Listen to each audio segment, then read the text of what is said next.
लिए जोरदार ताली बजाकर स्वागत वंदन अभिनंदन। जो पवित्र शिव महापुराण की कथा का लाभ ले रहे हैं, मानव की देह मिले, मनुष्य का शरीर मिले, गुनगुन आवाज बंद नहीं हुई तो इनको बंद कर।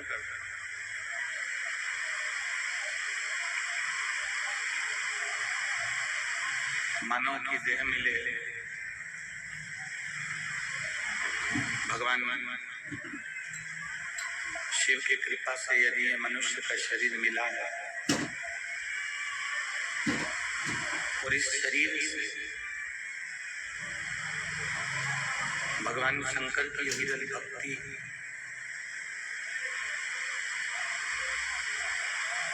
आप और हम प्राप्त कर लें,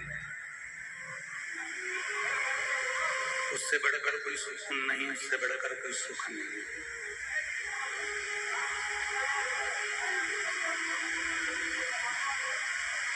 क्योंकि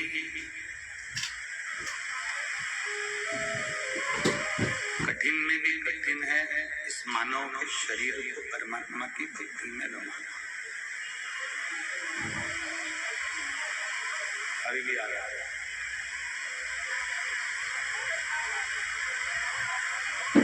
जिस दिन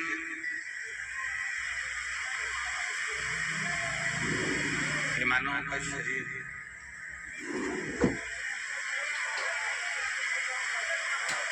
अभी भी आ गया, जिस दिन ये मानव का शरीर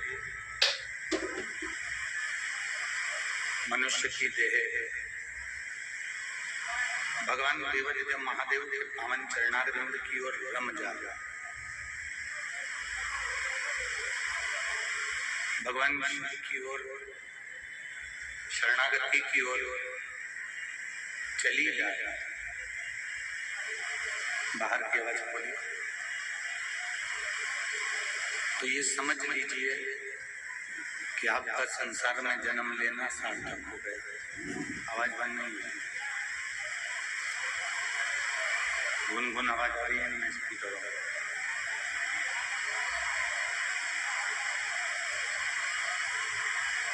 शिव तत्व भगवान शंकर का शरणागति, भगवान शिव की अविरल भक्ति एक सरलता से प्राप्त नहीं है।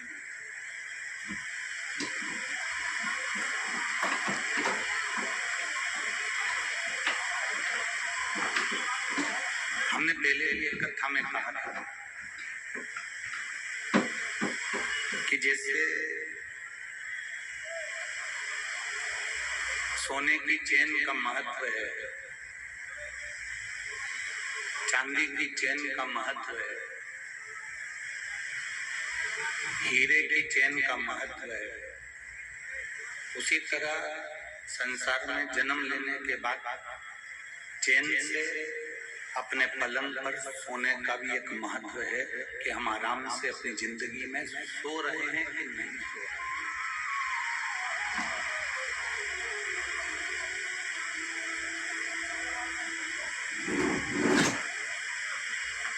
हम आराम अपनी जिंदगी में हम थोड़ा सा विश्राम अच्छे से कर रहे हैं कि नहीं कर रहे। देखिए,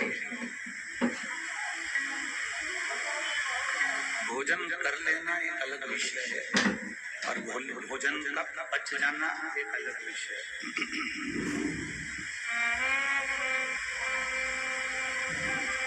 अभी भी वो गुनगुन आवाज चल रहा है, उसको चेक करना। भोजन कर लेना एक अलग विषय हो जाता है, पर भोजन का पचना एक अलग विषय है।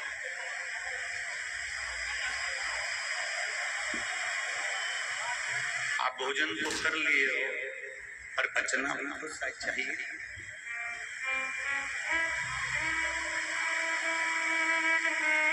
यदि ये शरीर आपके करे हुए भोजन को सही से पचा रहा है तो ये मानकर चलो कि आप दुनिया के सबसे सुखी व्यक्ति, शरीर में व्याधियां, शरीर में रोग, शरीर में तकलीफें, शरीर में कष्ट, ये सब भोजन जो पचता नहीं है ना, उसी से उत्पन्न होता है।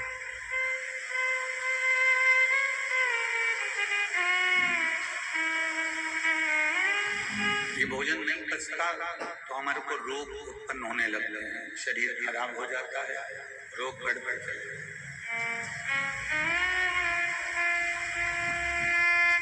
व्याधियां बढ़ती चली जाती हैं, तकलीफें बढ़ती चली जाती हैं। शिव महापुराण की कथा कहती है, शरीर में भोजन ना पचे तो रोग होता है, और मन में बात ना पचे तो भी रोग होता है। ये शिव पुराण है। ये भगवान देवदेव महादेव का चरित्र कहता है कि अगर मन में कोई बात आपके आकर बैठ गई, कोई चीज आपने सुन ली है, बैठ गई है, तो फिर वो पच नहीं रही, तो फिर रोग उत्पन्न करेगी, फिर वो बीमारी उत्पन्न करेगी।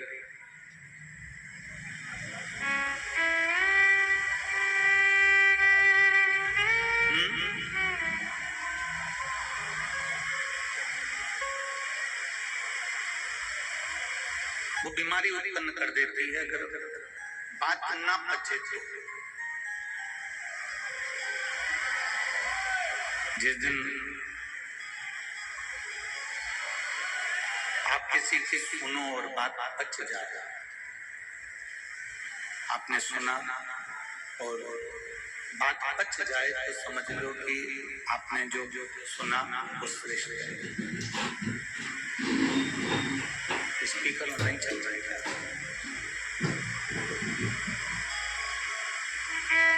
खाया हुआ पच जाए तो समझ लो कि आपका शरीर ठीक है, आपका शरीर ठीक है। कोई कहे, किसी ने कुछ कहा और आप पचा नहीं पाए,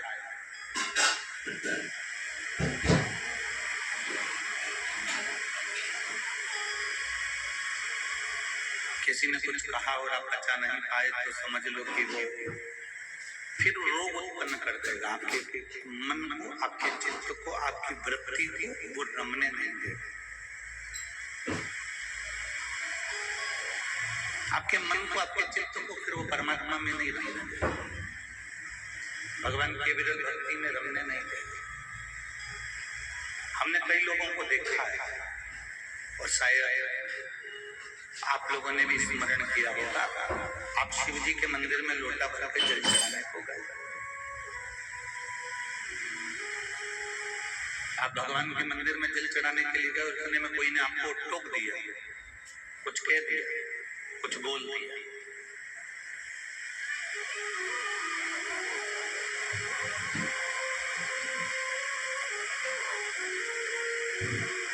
आप जल चढ़ाने के लिए गए, चुंगे की आवाज खुल रही है, स्पीकर की आवाज नहीं खुल रही है, इसलिए आवाज नहीं आ रही है।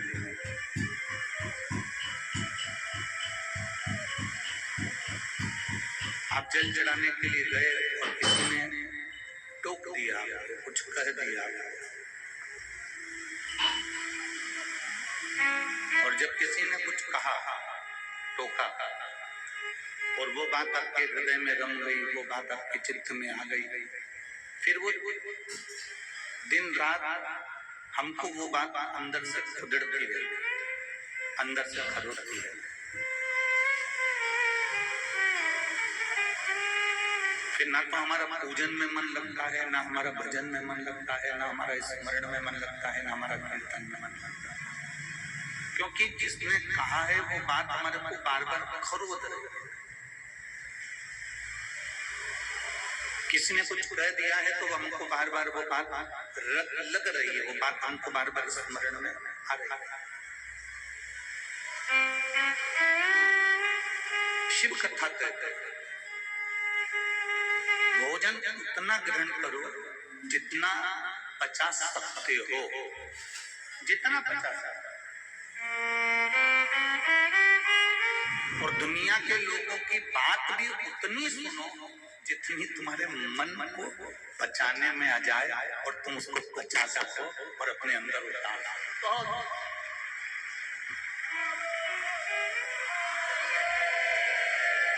अब दुनिया तुमको ताना देती, दुनिया तुमको अपशब्द कहती, दुनिया तुमको गाली देती, दुनिया तुमको आड़ा टेढ़ा कहती, तुमसे बच नहीं रहा, क्या मतलब? रखोई मत ना अपने हृदय में, रखोई मत अपने दिल में, रखोई मत अपने भीतर, उसको छोड़ो, त्यागो, उसको पटक दो बाहर। ये दुनिया बड़ी मतलबी है जी। माचिस देखिए, जम के बोलो जरा, माचिस किस किस ने देखी है? सबने देखी है। जब दिया लगाते हो तब माचिस ढूंढते हो, बोलो सही है? दिन भर ढूंढते हो? नहीं। जलाई, जला के ऐसे ही पटक देते हो क्या? नहीं। क्या करते हो? उसको पहले बुझा देते हो। उस तीली को तुमने, तुम्हारा दिया जलाया और दिया जलाने के बाद उस तीली को बुझा दिया। संपूर्ण दुनिया माचिस की तरह तुमको उपयोग में लेना चाहता है। जब दिया लगाने का समय आता है, दिया जलाने का समय आता है, तब माचिस को ढूंढा जाता है, नहीं मिल रहा। जब दिया जलाने का समय आता है, जब दिया लगाने का समय आता है, तब माचिस को ढूंढा जाता है। जब दीप जलाने का समय आता है, तब माचिस को ढूंढा जाता है। और जब दीप जल जाता है, दीप प्रज्वलित हो जाता है, दिया जलने के बाद फिर कोई माचिस को नहीं ढूंढता। फिर कब ढूंढते हैं? जब फिर वापस दिया जलाने का समय आता है, वापिस अगरबत्ती जलाने का समय आता है, धूप बत्ती लगाने का समय आता है, वापिस दीप जलाने का समय आता है, तब दिए को जलाने के लिए फिर माचिस को ढूंढा जाता है। ये संपूर्ण दुनिया ऐसी है। जब आपकी जरूरत पड़ेगी तब आपको ढूंढा जाएगा, जब आपकी जरूरत पड़ेगी तब आपको खोजा जाएगा। जब इनकी जरूरत पूरी हो जाएगी तब माचिस को कहीं पर भी पटक दिया जाता है, वैसा आपको भी छोड़ दिया जाएगा। जैसे माचिस को कहीं रखकर भूल जाते हैं, वैसे ही आपका काम निकलने के बाद आपको भी लोग भूल जाते हैं और कहीं ले जाकर पटक देते हैं। ये दुनिया ही है।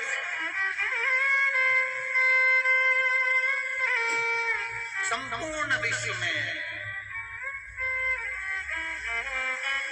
आज का जो समय है, आज की जो स्थिति है, वो बस यही स्थिति है।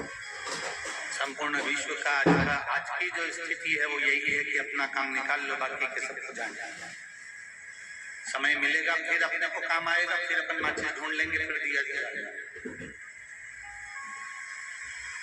फिर माचिस ढूंढेंगे, फिर दीप प्रज्वलित करेंगे, फिर माचिस ढूंढेंगे, फिर दिया जलाएंगे। वक्त पड़ेगा तब ढूंढा जाएगा, वक्त के पहले माचिस को नहीं ढूंढा जाएगा। आपको भी खोजा जाता है जब आपकी जरूरत पड़ती है। बेटे को जरूरत है कि मम्मी मुझको भूख लगी है तो भोजन ला के दे, तो बेटा तुमको ढूंढ रहा है। तुमको जरूरत पड़ी है कि बाजार से सब्जी लेकर आना है तो तुम पति को ढूंढ रही हो। घर में रोटी बनवाना है तो पति पत्नी को ढूंढ रहा है। दवाई लाना है तो बाप बेटे को ढूंढ रहा है। प्रॉपर्टी चाहिए तो बेटा बाप को ढूंढ रहा है। संपूर्ण जगत ऐसा है। ये पूरा विश्व इसी से भरा पड़ा हुआ है कि लोग केवल तुम्हारा प्रयोग करना जानते हैं, तुमसे कार्य निकालना जानते हैं, पर मेरा महादेव, मेरा शंभु इस संसार से हटकर है। वो तुमसे कुछ लेना नहीं जानता, तुमको केवल देना ही जानता। वो मेरा शंभु, वो मेरा पोखरदान, वो मेरा त्रिकालदर्शी, वो मेरा कैलाश। रोटी को छोटी बात है क्या? वो मेरा शंभु, मेरा त्रिकालदर्शी, मेरा कैलाश। आप सब कुछ नहीं ले सकते। कुछ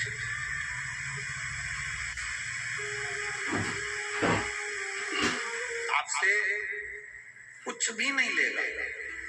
और यहां तक शिव महापुराण की कथा कहती है कि आप एक लोटा जल दे रहे हो, ठीक है, आप बेलपत्र दे रहे हो, ठीक है,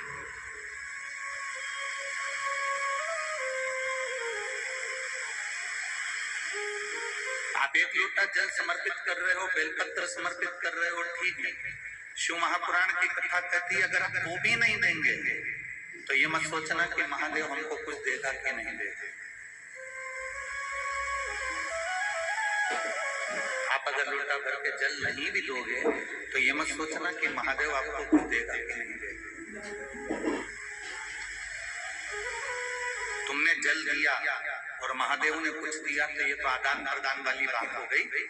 शिव पुराण तो यहाँ तक कहती है कि तुम अगर लोटा भर के जल भी नहीं दे पा रहे हो, तुम बेलपत्री भी नहीं दे पा रहे हो, कोई बात नहीं, तुम उसको हृदय से, मन से उसके नाम का स्मरण कर लो, मेरा महादेव तुमको तो भी प्रदान कर देगा और देने में पीछे नहीं, तो भी दे देगा। और शंभु शरणे पड़ी मांगो घड़ी रे घड़ी दुख का दया करीन दर्शन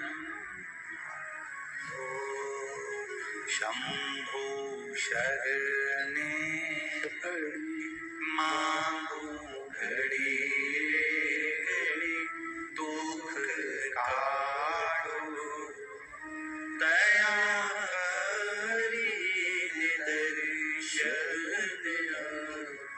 शिव कथा कर मेरे बाबा को तुमसे कुछ नहीं चाहिए, मेरा बाबा तो केवल देना जानता है, मेरा बाबा तुमसे लेना नहीं जानता। दुनिया तुमसे मतलब की मिलेगी, दुनिया तुमसे मतलब से बात करेगी, दुनिया तुम्हें मतलब के समय पर तुम्हें पूजेगी, दुनिया तुम्हें मतलब के समय पर तुमको ढूंढेगी, दुनिया तुम्हें मतलब के समय पर तुम्हें खोजने का प्रयास करेगी, पर मेरा महादेव तुम्हें मतलब के लिए नहीं, मेरा महादेव पूर्ण समर्पण के भाव से तुमको देने के लिए खोजता है कि तू एक बार मेरे दरवाजे पर आई थी इसलिए मैं तुझे देना चाहता हूँ। बोल बम का नारा है। सती मैया माता सती भगवान शिव जी के साथ में उनका जो मंगल विवाह हुआ, माता सती का विवाह जब भगवान शंकर जी के साथ होता है, माता सती का विवाह जब शिव जी के साथ में हुआ है,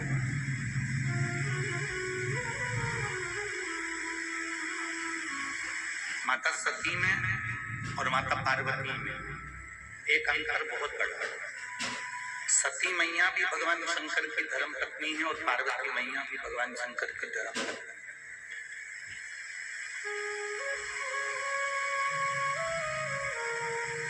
माता सती भी शिव जी की अर्धांगिनी है और माता पार्वती जी भी शिव जी की अर्धांगिनी है,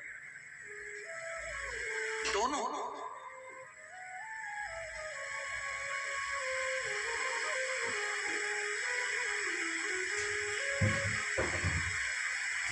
फिर सती में और शिव में, पार्वती में अंतर क्या है? सती और पार्वती में सबसे बड़ा अंतर क्या है? जितने लोग आस्था चैनल पर सुन रहे हैं, फेसबुक यूट्यूब पर सुन रहे हैं, मोबाइलों पर सुन रहे हैं और इस कुशीनगर की पवित्र भूमि पर बैठकर सुन रहे हो, तो इन दोनों में अंतर क्या है? सती में और पार्वती में अंतर। सती और पार्वती में सबसे बड़ा अंतर क्या निकला?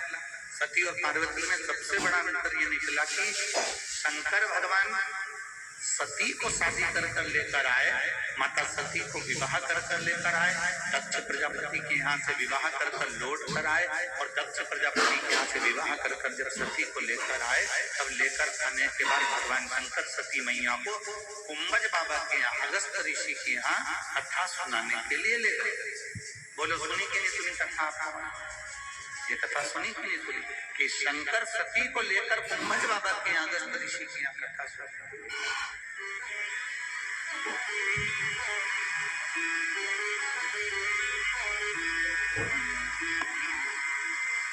अगस्त बाबा के यहाँ शिव और सती है। पार्वती और सती में अंतर देख लीजिएगा जरा, बहुत बड़ा अंतर है, बहुत बड़ा अंतर।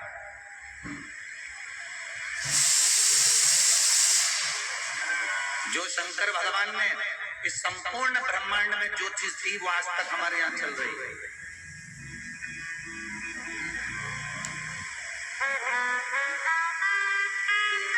जो शिव जी ने एक बार संसार के लोगों को जो दिया वो आज तक चल रहा है। शंकर जी से पहले कोई दूल्हा बना था क्या? जम के बोलिए जरा। शिव जी से पहले कोई दूल्हा बना? नहीं। शंकर जी से पहले कोई चढ़कर, शंकर जी काय पे चढ़ के दुल्हन के घर गए थे? जम के बोलो जरा। नंदी पे चढ़कर।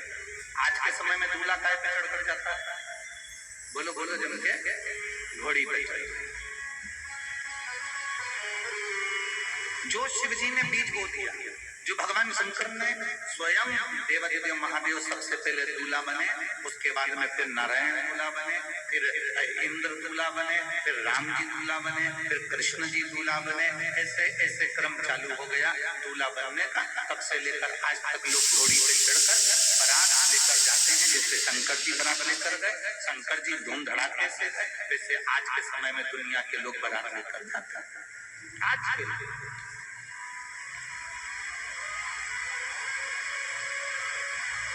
किसने सिखाया ये दुनिया के लोगों को? देवादिदेव महादेव। जम के बोलो जरा, देवादिदेव महादेव। बारात ले जाना सिखाया, जनवासे में पहुंचना सिखाया, बारात का भोजन प्रसाद होना ये सिखाया। ये शिव जी ने सबको सिखाया। अब शिव जी ने दूसरी चीज संसार के लोगों को दी, जो माता सती के समय पर प्रारंभ हुई। शंकर जी सती को शादी करने के बाद में ब्याह कर कर जब लेकर आए, लाने के बाद में सीधे कुंभज बाबा के यहाँ अगस्त ऋषि के यहाँ कथा सुनाने ले गए।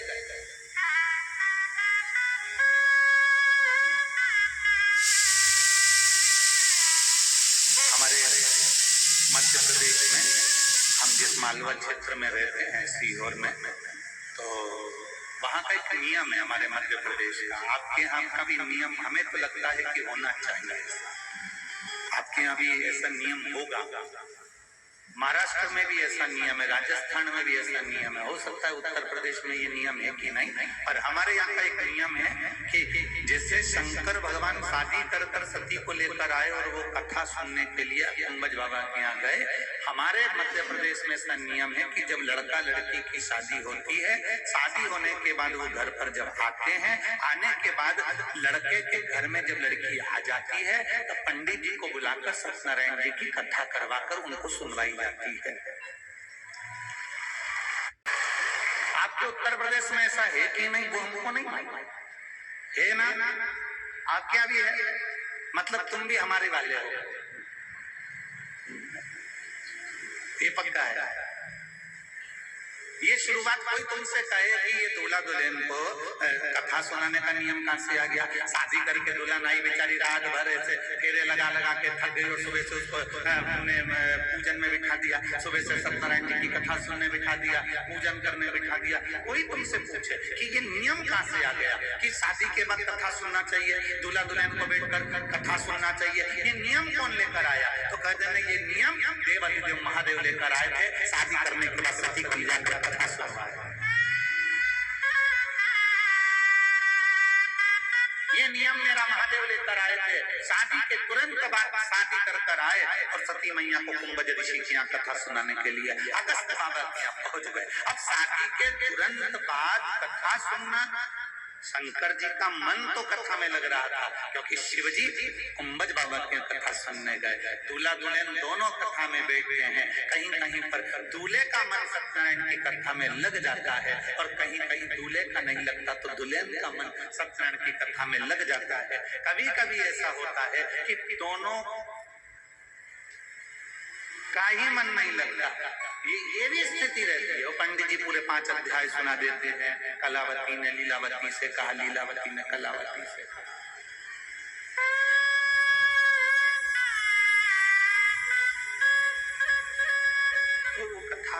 पूरी हो जाती है। और आखिरी में आरती हो जाती है, श्री सत्यनारायण भगवान की जय। इति श्री रेवाखंडे प्रथम अध्याय द्वितीय अध्याय तृतीय अध्याय पूर्ण। और बहु अंदर से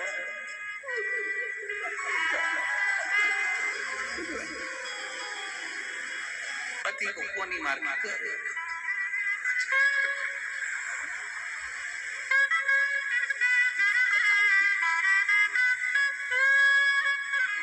कथा में घंटी भी बजाई जाती है, क्योंकि ये दोनों ऊर्जा है। सावधान। केवल आपके यहाँ सत्यनारायण जी की कथा शादी के बाद हो रही, उसी में घंटी नहीं बजती है। देवाधिदेव महादेव माता पार्वती को जब कथा सुनाने के लिए कुंभज बाबा के यहाँ लेकर गए, और कुंभज बाबा जब कथा करने लगे, कथा करते करते कुंभज बाबा बीच में चिल्ला रहे थे, हर हर महादेव। तो महादेव जैसे चिल्लाते थे, इतने में सती मैया महादेव जी का मुख देखकर कहती थी, बार बार इनको हो क्या जाता है, इतने चिल्लाते क्यों हैं? शंकर भगवान कह रहे हैं कि केवल तेरे चक्कर में चिल्ला रहा है।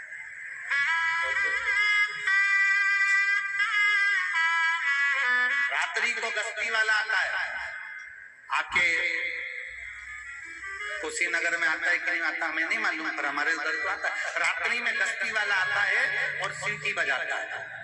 सीटी तो अभी अभी बजाने लगा, पहले तो चिल्लाता था जागते रहो, अब सीटी बजाने लगा कि जागते रहो। अब सीटी बजाता है, पहले कहता था जागते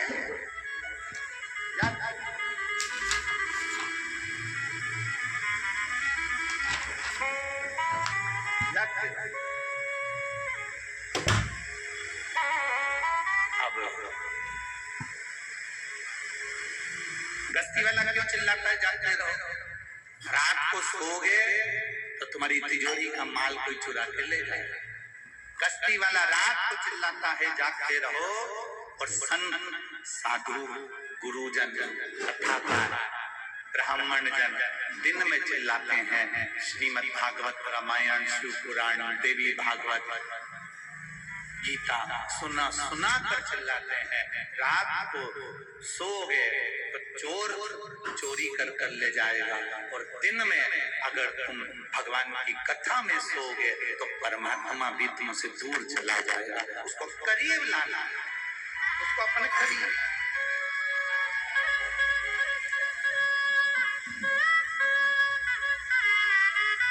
उसको अपने नजदीक लेकर।